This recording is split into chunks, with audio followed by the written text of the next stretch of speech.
el reinado de Gildo Infran, de que Gildo gobernaba con cómplices, de que era un dictador, un tirano, y que él no le tenía miedo, y que él iba, de la mano de los formoseños, iba a terminar con el gildismo. Bueno, hoy aparece como el hombre fuerte, si le aceptan todas las condiciones, está por verse, si Cristina le acepta, le firma el cheque en blanco que está pidiendo Massa, ¿no? Si fuese así, y este fin de semana se anuncia que Massa va a ser el superministro, el que va a intentar corregir el rumbo económico y que va a sacar al país de esta situación del pantano, ¿qué va a pasar con Infran y los gobernadores feudales que Sergio Massa denunció con tanta insistencia, ¿no? Con tanta contundencia? Mirá, Gabriel, cuando lo escuchaba Massa haciendo, ¿verdad? Hay que hacer un esfuerzo para escucharlo, ¿no? Pensaba qué lindo sería que este hombre llegue al gobierno. Y después me di cuenta que hace 2 años y medio que está en el gobierno. Pero hay una distancia tan enorme entre estos discursos de estos referentes del Partido Justicialista y lo que luego hacen cuando llegan al poder, que verdaderamente estamos en presencia de verdaderas estafas políticas, ¿no? En el caso de Massa, bueno, viene zigzagueando hace mucho tiempo y se ha desdecido de sus afirmaciones de una manera tan grotesca, que también esto ha llevado a que hoy desde el punto de vista electoral sea una figura prácticamente extinta, ¿no? En todas las encuestas aparece muy mal posicionado y creo que claramente tiene que ver con estas incoherencias tan profundas y tan marcadas que ha tenido. ¿Qué va a pasar con Gildo Infran? No va a pasar nada porque Gildo Infran es un hombre que no tiene escrúpulos, por lo cual va a ser el principal masista. Recordemos que uno de los artífices y sostenedores principales del modelo neoliberal de los 90 fue Gildo Infran. Recordemos también que sostuvo a figuras de la dictadura como Elvio Borrini, denunciado por violaciones a los derechos humanos durante mucho tiempo, y solamente cuando le resultó insoportable la presión hizo una voltereta y empezó a hablar de la cuestión de los derechos humanos. Es decir, es un hombre que permanentemente se va acomodando en pos de sostener el poder y el aparato que le permite seguir en el gobierno, por lo cual no va a tener ningún problema en ese sentido.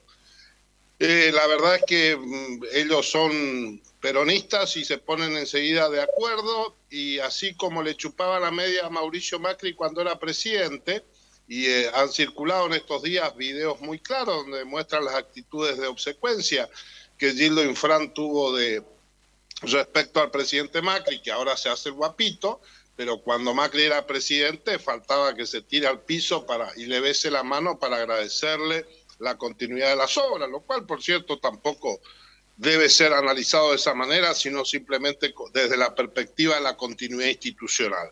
Pero él tiene esta naturaleza de obsecuencia hacia el poder central que le ha dado muy buenos negocios, y lo va a hacer con cualquier presidente que esté, sea del partido que sea, si eso le permite mantenerse en el poder.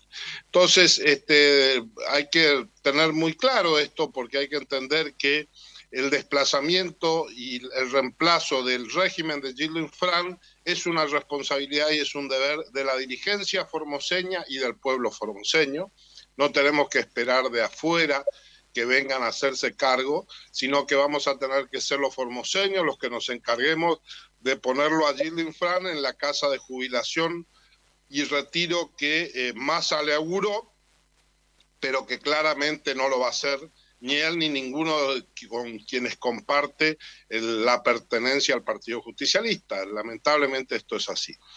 Podrán aparecer otros sectores del Partido Justicialista. Yo creo que hay dentro del justicialismo hay hombres y mujeres que tienen otra mirada sobre esto y van a tener que tomar la decisión si van a seguir acompañando a estos modelos que niegan la esencia doctrinaria del justicialismo, o van a seguir siendo cómplices, como señalaba correctamente ese señor que hoy no sabemos dónde está, que era ese viejo Massa que hoy ya parece no existir.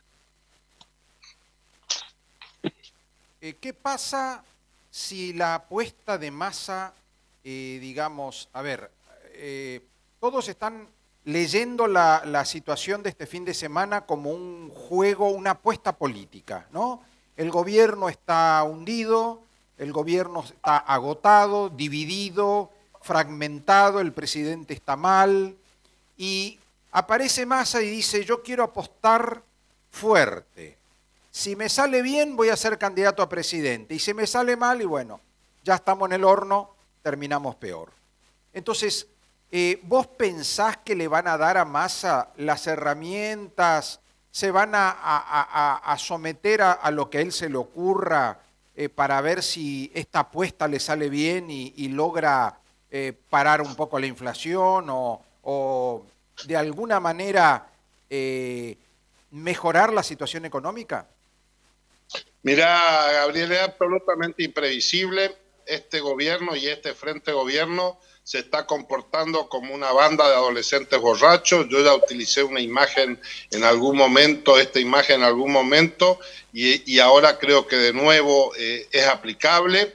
Son absolutamente imprevisibles, no les importa nada, han perdido los frenos inhibitorios de contención, pueden salir disparados para cualquier lado y no parece surgir ni siquiera dentro del Partido Justicialista la capacidad de sectores más razonables de poner freno a la locura de Alberto, de Cristina y todo esto. Por lo cual, honestamente, querer hacer proyecciones sobre esto es imposible porque es una tómbola, es un azar absoluto y estamos en manos de decisiones que son absolutamente irracionales. Ahora, lo que tengo que decir en primer lugar es que a 3 semanas de asumir a la ministra Batakis, cuando todavía no tenía ningún poder y estaba empezando a tratar de construir una gestión, listo, ya liquidaron, ya el ministerio, la gestión de Batakis en el Ministerio de Economía ha terminado. El solo hecho de que a 3 semanas de haber asumido el propio gobierno instale su reemplazo por Massa es claramente la indicación de que hoy no hay ministro de Economía. Seamos conscientes de esto, el país no tiene nadie a cargo del Ministerio de Economía. Batakis ya no puede ser ministra de Economía porque el gobierno le dinamitó el poder que no llegó a tener. Vamos a ver quién es el nuevo ministro o ministra, no lo sabemos. Aparte, lo que hay que tener también muy en claro es que el problema central del país no es económico, es político, o en todo caso, el grave problema económico que tenemos está condicionado en su solución a que se resuelva el conflicto político del Frente de Todos.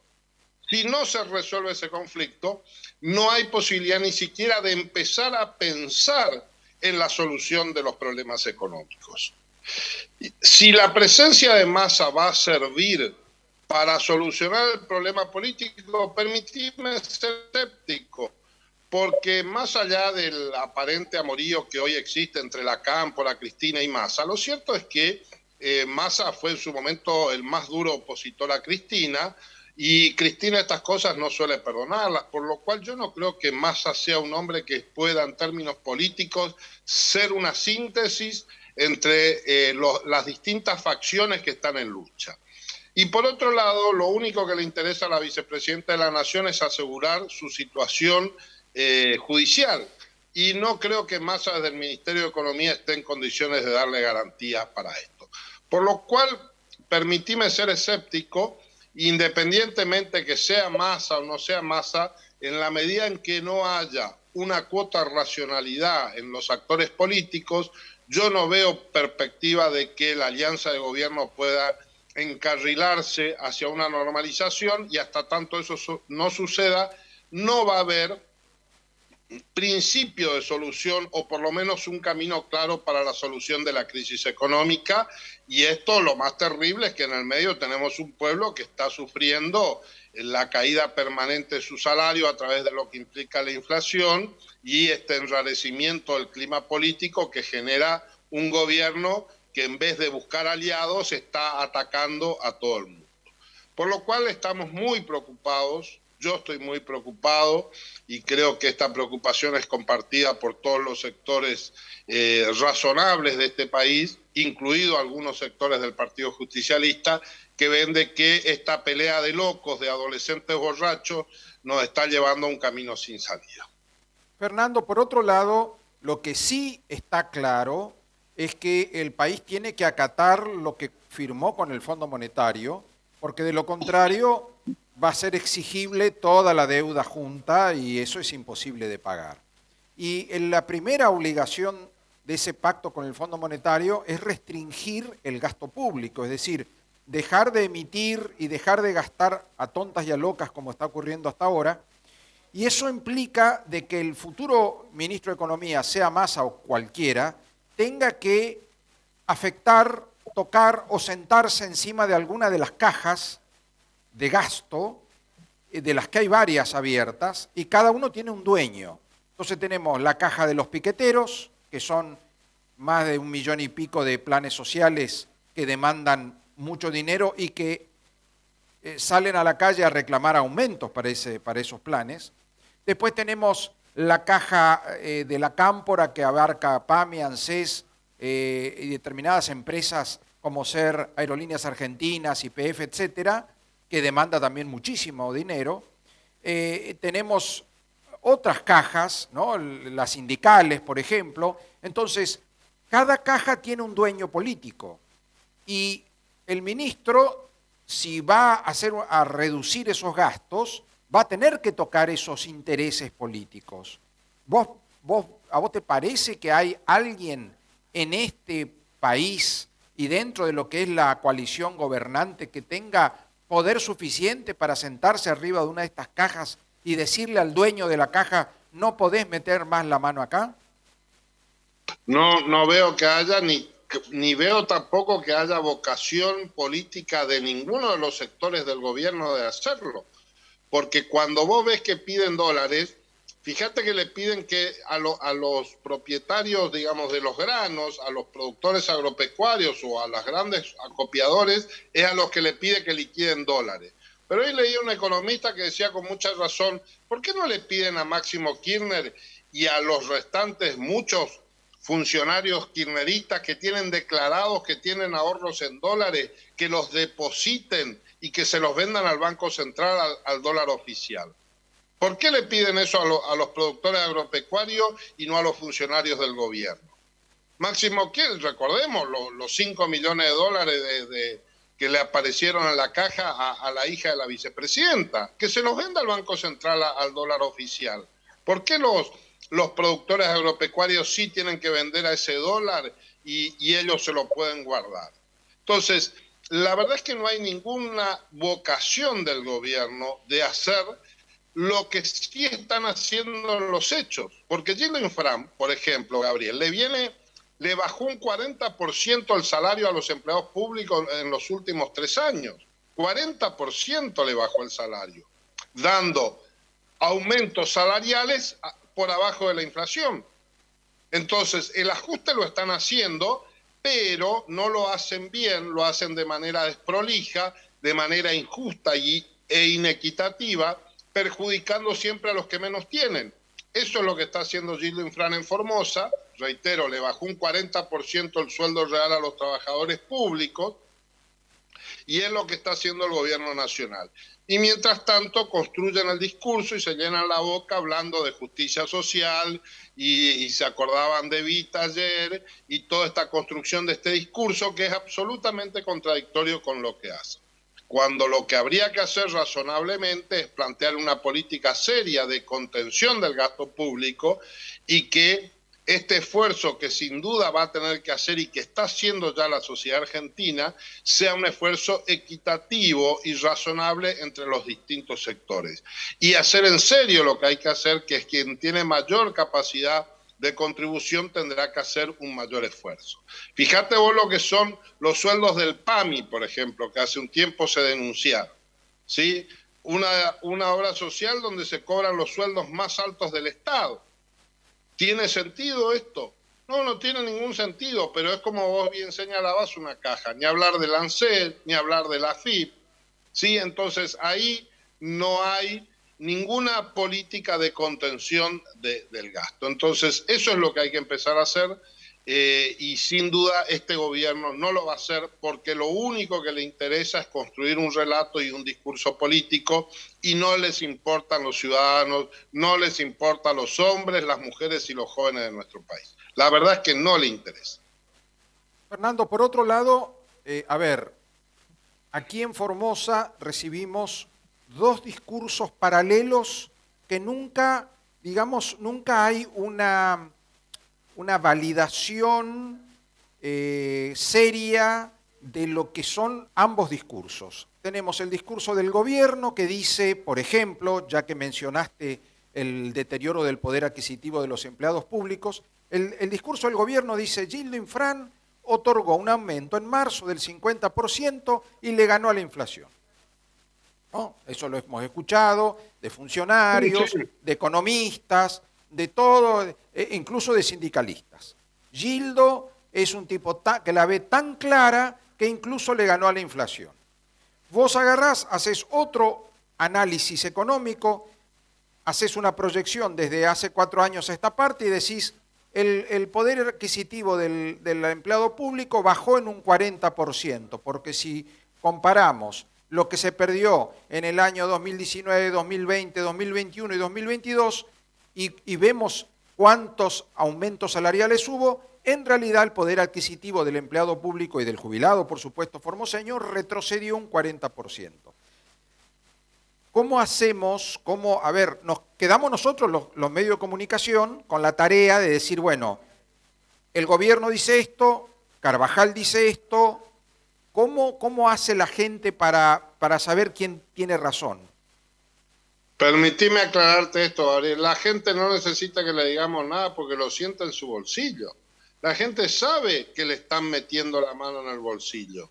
Lo percibe cada vez que va al supermercado, cada vez que ve cuánto paga de luz, cuánto paga de combustible, cuando llena el tanque de la moto o de su vehículo, el que tiene un vehículo, ahí se da cuenta de que los aumentos de Gildo Infran no alcanzan. Pero de todos modos, permitime ponerlo esto en números. ¿Sí? En el año 2020, el aumento salarial que dio Gildo Infran fue del 25%. La inflación en el año 2020 fue del 42%. Quiere decir que ahí, en ese año nomás, los formoseños, empleados públicos, perdieron un 17% de sus ingresos. En el año 2021 pasó algo parecido, porque la inflación fue del 52% y el aumento de salario fue del 35%. O sea que se volvió a sumar, hubo otra vez una disminución del 16%. ¿Sí? Porque a ese 52 hay que sumarle ese 17% que ya se traía acumulado. Y en el año 2022, el salario real de nuevo, la inflación en lo que va de estos 6 primeros meses es del 36%. Y el aumento del salario fue del 24%. Por lo cual, nuevamente hubo una caída del 12%. Sí, entonces perdieron el 17% en el 2020, 16% en el 2021 y 12% en lo que va del 2022. Hoy ya es más porque la inflación de julio seguramente va a ser otra vez bastante elevada. Por lo cual digo, discutir esto lo podrán hacer en la Pacho, en todo esto donde se escuchan ellos solos, ¿no es cierto? Entonces, como no invitan a nadie de la oposición, repiten como un rulo de tambor todo el día lo mismo, mienten con absoluto descaro y en consecuencia tratan de instalar esta mentira. Pero reitero, no sirve porque los formoseños, los hombres y las mujeres que van al supermercado, no necesitan que les expliquemos esto en porcentaje. Lo sienten cada vez que meten la mano en el bolsillo y se dan cuenta que Gildo ya se las metió antes y le sacó un 40% de sus ingresos. Fernando, vos has creado un ámbito de pensamiento y de trabajo en equipo que se llama Casa de Ideas. Estas cifras que vos mencionás surgen de un análisis económico que se hizo en Casa de Ideas y hay un diálogo permanente para ir preparándose para ser gobierno. Vos decís que la oposición va a diferencia del 2015, que, lo dijeron los propios funcionarios, ¿no? Nos faltó tiempo para prepararnos. Hoy lo dicen referentes radicales, no va a pasar como en el 2015, vamos a llegar al 2023 preparados. ¿Vos ves que tanto a nivel provincial como a nivel nacional la oposición está en eso, está preparando un plan de gobierno para hacer frente a este gran desorden nacional que van a recibir? Sí, sin duda, sí, Gabriel. Nosotros el miércoles tenemos desde el bloque reunión con los economistas más destacados del radicalismo, donde nos vamos a juntar a analizar la realidad, a intercambiar ideas, los diputados más algunos asesores, esto en el orden nacional. Lo mismo está pasando a nivel del partido, del Comité Nacional de la Unión Cívica Radical, y también a nivel de la mesa de Juntos por el Cambio. Y bueno, por supuesto que a nivel local con Casa de Ideas, que venimos trabajando muy fuertemente en la definición de los ejes de gobierno. Esto siempre es necesario, pero en una situación de crisis se hace todavía más necesario. Yo creo que la expresión que tuvo particularmente Gerardo Morales de la cuestión de cómo se llegó al 2015 es en alguna medida cierta. Creo que se refiere más al radicalismo que al conjunto de la alianza. Yo creo que el PRO llegó con algunas ideas claras, pero que solamente eran la expresión del PRO. Y en este caso, en el 2023, el programa de gobierno va a tener que ser un programa que esté consensuado dentro de Juntos por el Cambio, pero además va a tener que estar validado por el voto ciudadano, porque va a necesitarse mucha legitimación política para poder avanzar en cambios en los que hay que avanzar. Si no logramos esa legitimación política en las urnas, en la elección no debe ser solamente la elección en torno a quién va a ser el hombre o la mujer que va a ser el presidente de la Argentina del 2023 al 2027. Tiene que ser una elección donde se decida qué vamos a hacer en el gobierno desde el 2023 al 2027. Expresado con mucha claridad, por lo que vos señalabas hace un rato, porque hay que tomar una serie de medidas y hay que definir cómo se van a cubrir y cómo se van a hacer esas medidas, y que vamos a tener costos sociales y económicos, y tenemos que ser muy claros respecto a quiénes van a tener que asumir esos costos económicos y sociales, y de qué manera lo vamos a hacer para hacerlo en consonancia con los valores esenciales como es la justicia social, que también tenemos que ir compatibilizando, porque lo que nadie puede hacer, porque además es imposible y no sirve, son ajustes salvajes como los que en otra época se intentaron. Porque esto no es viable ya políticamente en este contexto. De hecho, ya ni siquiera el Fondo Monetario Internacional hoy te plantea ese tipo de ajustes que se hicieron en otras épocas, porque se sabe que son inviables políticamente, pero que hay que hacer correcciones muy fuertes del rumbo económico, y que esto va a implicar disputas sectoriales. Sin duda va a pasar, y por eso es que se necesita un programa de gobierno que esté consensuado y avalado por el resultado electoral. Nosotros acá en Formosa vamos también a llevar a las elecciones del año 23 una propuesta de gobierno, y nos vamos a comprometer a cumplir con esa propuesta de gobierno en cuestiones y con contenidos muy claros. Por ejemplo, decirle a los comerciantes que vamos a suspender el cobro de ingresos brutos por los primeros 2 años de gobierno. No vamos a cobrar ingresos brutos directamente, porque creemos que es un mecanismo absolutamente distorsivo, y creemos que la caja de la provincia está en condiciones de suspender el cobro de ese impuesto y tomarnos 2 años para hacer un gran pacto social tributario, donde entre todos los sectores discutamos cuáles son los impuestos que puede pagarse para que sea compatible con el desarrollo de la provincia. Vamos a ir con una propuesta de duplicar la coparticipación municipal de la provincia hacia los municipios, para darle la posibilidad a los municipios que empiecen a estimular el desarrollo local.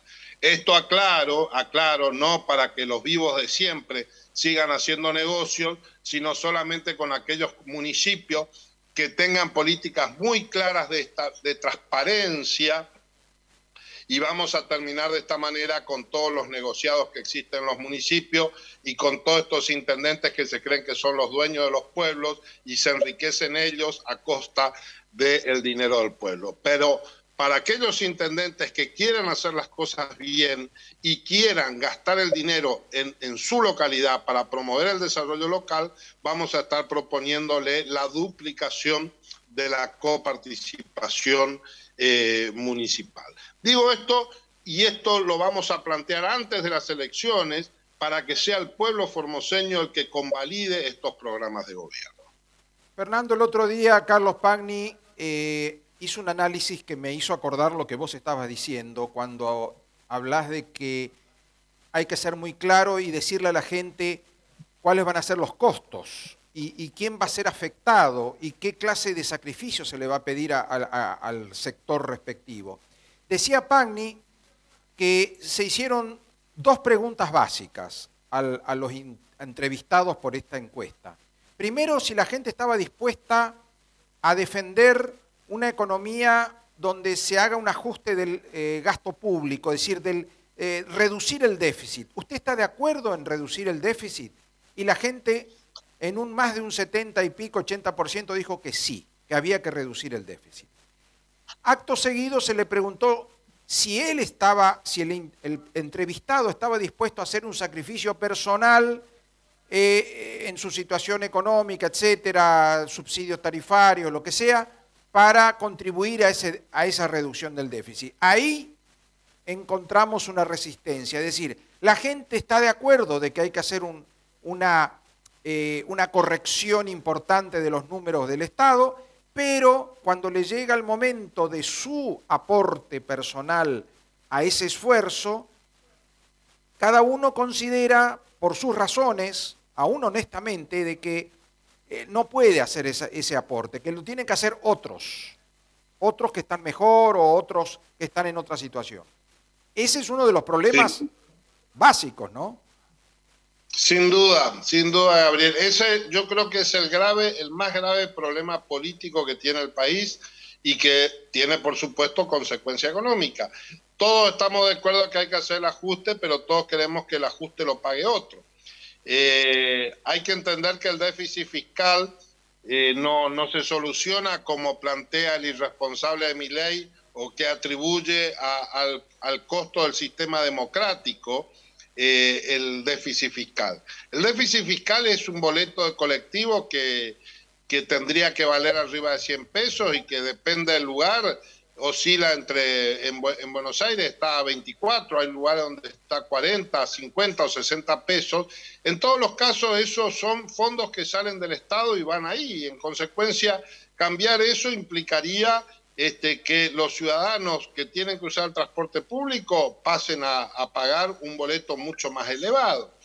Y nadie, o a cualquiera que le preguntemos esto, nos va a decir, no, yo no puedo. De hecho, el sueldo que tengo no me alcanza ni siquiera para pagar este boleto, por lo cual si me suben el boleto voy a tener que dejar de ir a trabajar, y esto en muchos casos es real.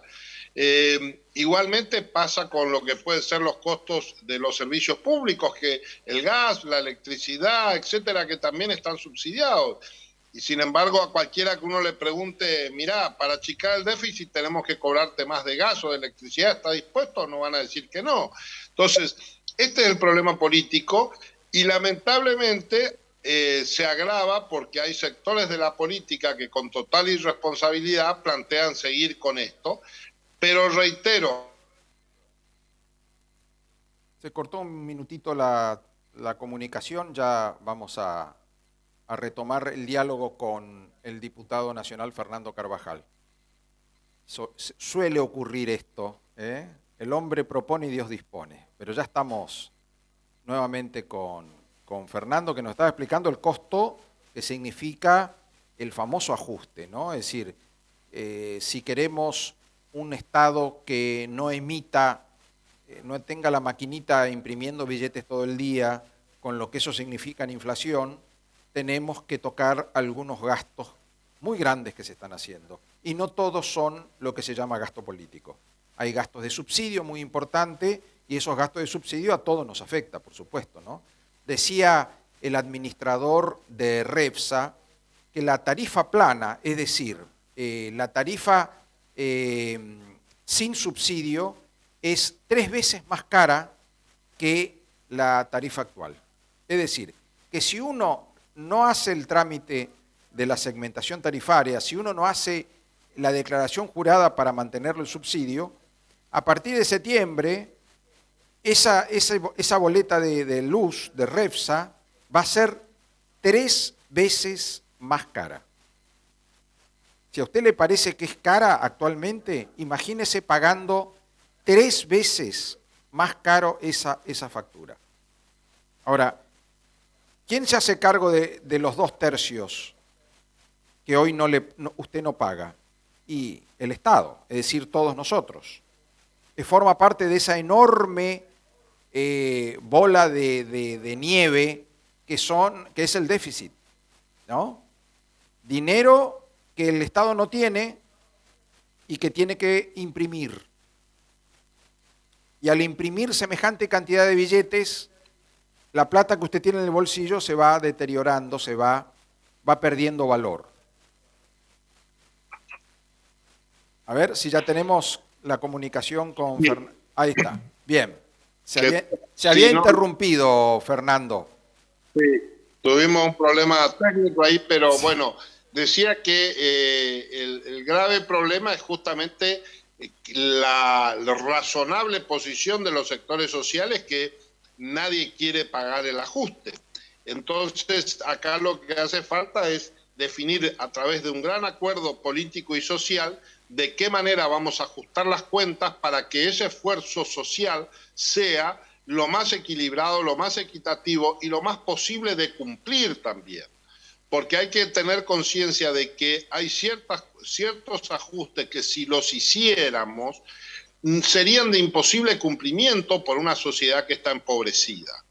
Sí, a ver, si uno tuviéramos que sincerar las tarifas eléctricas y empezar a cobrar lo que realmente valen, si fuera políticamente viable hacerlo, igualmente desde el punto de vista económico, hay una sociedad que no está en condiciones de pagar esas tarifas, porque su nivel de ingresos no le permite pagar esas tarifas.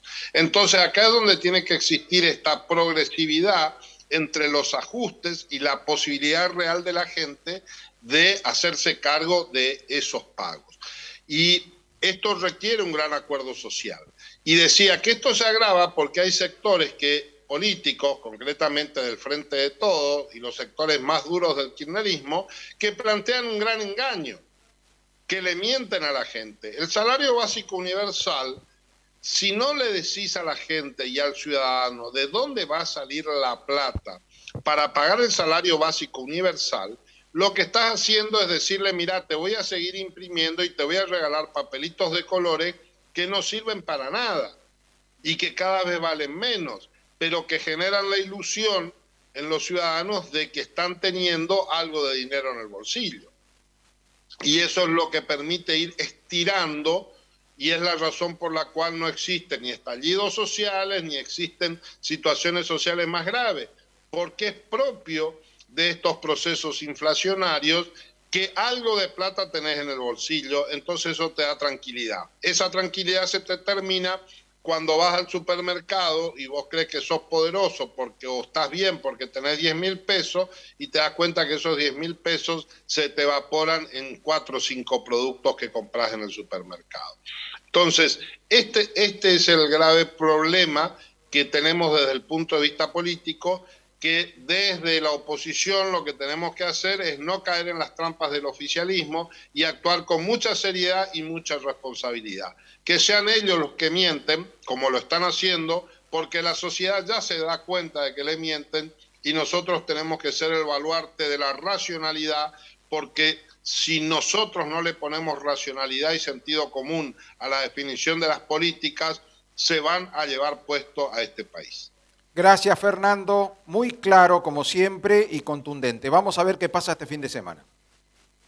Así es. Un abrazo, Gabriel, y gracias.